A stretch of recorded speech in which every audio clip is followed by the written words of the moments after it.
Telugu audio Bible లేవ్యాకాండము 5వ అధ్యాయము. ఒకడు ఒట్టు పెట్టుకున్న వాడై తాను చూసిన దాని గూర్చి గాని తనకు తెలిసిన దాని గూర్చి గాని సాక్షి అయ్యుండి దాన్ని తెలియచేయక పాపము చేసిన ఎడల అతడు తన దోష శిక్షను భరించును.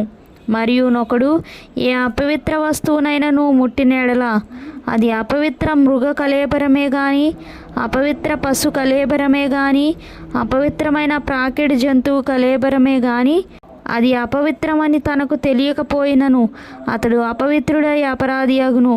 మనుష్యులకు తగులు అపవిత్రతలలో ఏదైనాను ఒకనికి తెలియకుండా అంటిన ఎడల అనగా ఒకనికి అపవిత్రత కలిగిన ఎడల ఆ సంగతి తెలిసిన తరువాత వాడు అపరాధి అగును. మరియు కీడైనను మేలైనను మనుష్యులు వ్యర్థముగా ఒట్టు పెట్టుకొని చేసేదమని పలుకు మాటల్లో మరి దేనినైనను యోచింపక చేసేదనని ఒకడు పెదవులతో వ్యర్థముగా ఒట్టు పెట్టుకున్న ఎడల అది తెలిసిన తరువాత వాడు అపరాధి అగును. కాబట్టి అతడు వాటిలో ఏ విషయమందైనను అపరాధి అగునప్పుడు ఆ విషయమందే తాను చేసిన పాపమును ఒప్పుకొని తాను చేసిన పాప విషయమై యెహోవా సన్నిధికి మందలో నుండి ఆడు గొర్రెపిల్లనే గాని ఆడు మేకపిల్లనే గాని పాప పరిహారార్థ బలిగా అర్పింపవలెను. అతనికి ప్రాణక్షమాపణ కలుగునట్లు యాజకుడు అతని నిమిత్తము ప్రాయశ్చిత్తము చేయును. అతడు గొర్రె పిల్లను తేజాలని ఎడల అతడు పాపియగునట్లు తాను చేసిన అపరాధ విషయమై 2 తెల్ల గువ్వలనే గాని 2 పావురపు పిల్లలనే గాని పాప పరిహారార్థ బలిగా ఒకదానిని దహన బలిగా ఒకదాన్ని యెహోవా సన్నిధికి తీసుకొని రావలెను. అతడు యాజకుని యొద్దకు వాటిని తెచ్చిన తరువాత అతడు పాప పరిహారార్థమైన దానిని మొదట నర్పించి దాని మెడ నుండి దాని తలను నులుమవలెను గాని దాని నూడదీయకూడదు. అతడు పాప పరిహారార్థ బలి పశు రక్తంలో కొంచెము బలిపీఠము ప్రక్కను ప్రోక్షింపవలెను.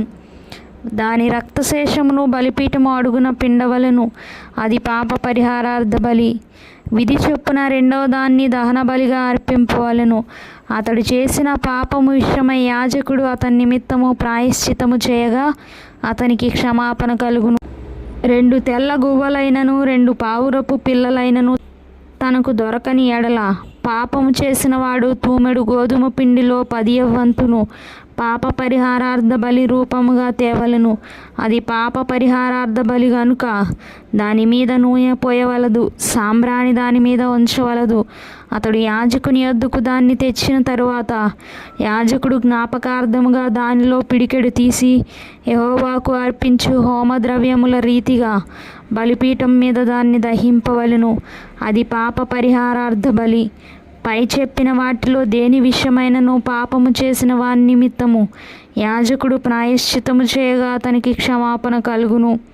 దాని శేషము నైవేద్య శేషము వలె యాజకుని దగును.